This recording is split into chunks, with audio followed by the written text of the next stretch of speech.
Bienvenue dans cette vidéo de formation continue Zinix. Cette série en plusieurs parties présente en détail le moniteur défibrillateur Zinix et ses fonctionnalités. Cette série vient compléter la formation officielle. Nous vous invitons à consulter le manuel de l'opérateur accessible en ligne sur zol.com.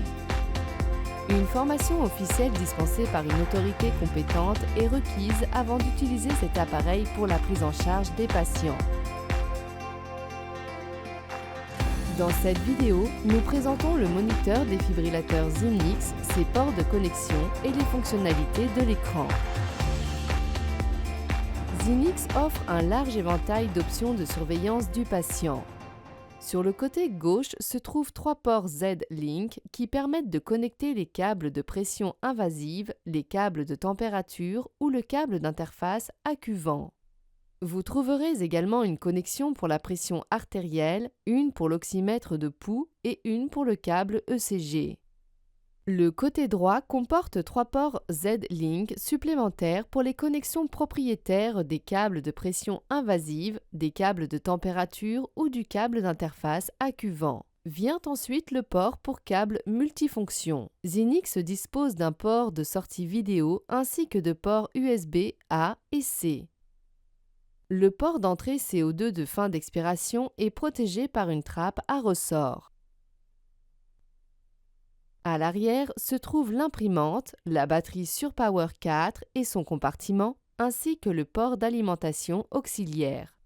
Zinix fonctionne avec une batterie SurePower 4. Pour la retirer, appuyez sur la languette grise et tirez. Pour remettre la batterie, alignez-la correctement pour qu'elle glisse dans le logement et s'enclenche. Pour en savoir plus sur les voyants LED et les spécifications, consultez le guide de l'opérateur de la batterie SurePower 4. Zinix est équipé d'une imprimante thermique qui utilise du papier plié en accordéon. Pour changer le papier depuis l'avant de l'appareil, ouvrez la trappe de l'imprimante en poussant le loquet vers l'extérieur. Ouvrez un nouveau paquet de papier et jetez le carton.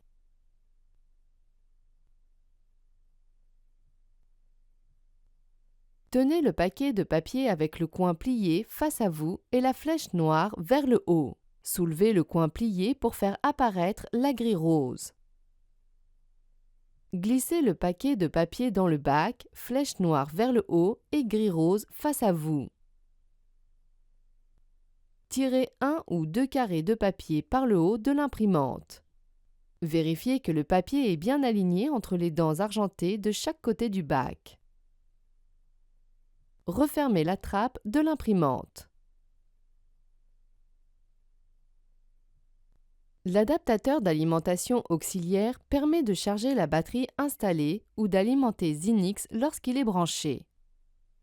Pour brancher l'alimentation auxiliaire, alignez la flèche blanche du câble d'alimentation avec le point blanc sur le connecteur à l'arrière de l'appareil et enfoncez-le. Pour débrancher, saisissez le connecteur et retirez-le. Zinix peut être commandé par écran tactile ou par molette rotative. Accédez aux fonctions en sélectionnant la touche ou la fenêtre appropriée. Le bouton d'alimentation vert se trouve en haut à gauche. Appuyez une fois pour allumer, maintenez enfoncé pour éteindre. 2 voyants LED se trouvent à côté du bouton marche-arrêt. Le voyant de gauche indique que Zinix est branché sur l'alimentation auxiliaire. Le voyant LED de droite indique l'état de la batterie. Le vert signifie que la batterie est complètement chargée. L'ambre signifie que la batterie est en charge. Lorsque le voyant LED alterne entre ambre et vert, la batterie est absente ou présente un défaut, par exemple si elle n'est pas correctement insérée dans son logement. Le dessus de Zinix comporte 3 voyants LED, de gauche à droite, vert, jaune et rouge. Le vert signale une transmission de données. Les voyants jaunes et rouges signalent les alarmes. Il s'accompagne d'alertes sonores et de messages à l'écran. Le jaune signale une alerte technique de priorité moyenne, par exemple en cas de dérivation ECG déconnectée ou de manque de papier dans l'imprimante. Le rouge signale une alarme patient de haute priorité nécessitant une intervention immédiate, comme une hypotension ou une arythmie mettant la vie en danger. Sur le dessus de Zinix se trouve le bouton verrouillage de l'écran et la poignée de l'appareil. En appuyant sur le bouton de verrouillage de l'écran tactile se verrouille et affiche une bordure rouge ainsi qu'un symbole de cadenas en haut. Lorsque l'écran est verrouillé, utilisez la molette rotative pour naviguer. L'indicateur prêt à l'emploi de Zinix affiche l'état de l'appareil. Une coche verte signifie que Zinix fonctionne correctement. Un X rouge signifie que l'appareil n'est peut-être pas prêt pour un usage thérapeutique. Ne mettez pas Zinix en service si l'indicateur prêt à l'emploi affiche un X rouge, sauf en cas d'urgence vitale. Sur le côté droit de l'appareil se trouve le bouton Charge gris qui permet de charger le défibrillateur. Au-dessus du bouton Charge se trouve le bouton Choc orange qui s'allume lorsque l'appareil est prêt à délivrer un choc. Au démarrage, Zinix effectue un autotest et affiche brièvement les résultats à l'écran. En cas d'échec de l'autotest, les résultats restent affichés pour permettre au prestataire de les consulter, les confirmer et imprimer un rapport. La barre d'état affiche la date, l'heure, la durée de l'intervention, le compteur de choc, l'état du Wi-Fi et le niveau de batterie. La barre de navigation propose 3 modes: DAE, manuel et stimulateur. Zinix démarre par défaut en mode DAE ou manuel selon la configuration. La touche Type de patient affiche le mode patient en cours, adulte, pédiatrique ou nouveau-né. Lorsque le type de patient change, les limites d'alarme, la pression de gonflage cible du tensiomètre et les réglages d'énergie de défibrillation initiale s'adaptent automatiquement.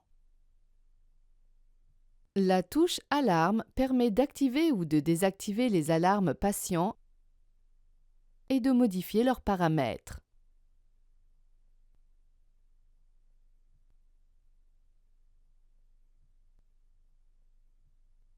Zinix peut afficher jusqu'à 4 tracés en couleur. Le premier tracé en haut de l'écran est toujours le tracé ECG. Les données numériques peuvent être affichées pour les paramètres suivants: fréquence cardiaque, CO2, fréquence respiratoire, SpO2 et pression artérielle. La barre d'action regroupe les touches opérateurs donnant accès aux fonctions de Zinix. Les touches visibles sont Menu, brassard PNI, Marqueur, Imprimé, Instantané, 12 dérivations, 5 et Analyser. La barre d'action affiche également l'énergie actuellement sélectionnée. La touche Menu donne accès aux options générales, appareils et panneaux. Les informations sur les alertes techniques sont accessibles via la touche Alerte technique, message d'information. Sélectionnez Afficher pour ouvrir.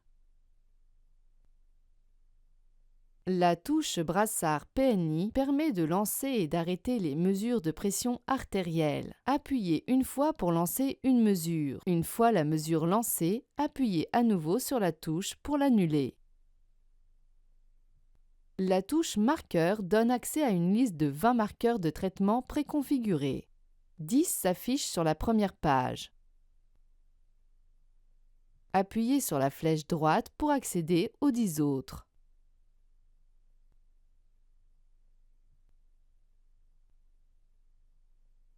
La touche Imprimer lance l'impression des données de tracé affichées à l'écran. Appuyez une fois sur la touche pour lancer l'impression, puis une seconde fois pour l'arrêter. La touche Instantané capture 24 secondes de données de tracé avec impression. Ces 24 secondes comprennent 12 secondes avant et 12 secondes après l'appui sur la touche. La touche 12 dérivations permet de visualiser, acquérir et transmettre un ECG 12 dérivations. Appuyez sur la touche 12 dérivations. La vue 12 dérivations en temps réel s'affiche. Appuyez sur la touche Acquérir pour réaliser un ECG 12 dérivations. Confirmez l'âge et le sexe du patient. L'acquisition commence et une barre de progression s'affiche.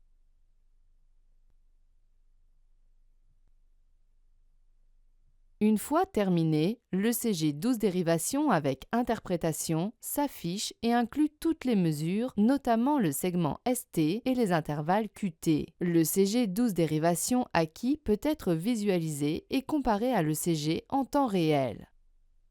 Appuyez sur la touche Enveloppe pour transmettre l'ECG 12 dérivations. Choisissez la destination appropriée, puis appuyez sur Transmettre.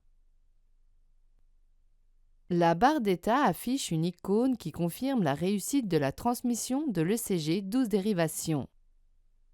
Les touches 5, Analyser et Sélection d'énergie sont présentées dans d'autres modules. Nous avons terminé la présentation de base du moniteur défibrillateur Zinix. Nous avons passé en revue les fonctionnalités de base et la description des boutons du moniteur défibrillateur Zinix. Les autres modules de cette série présentent des fonctionnalités supplémentaires.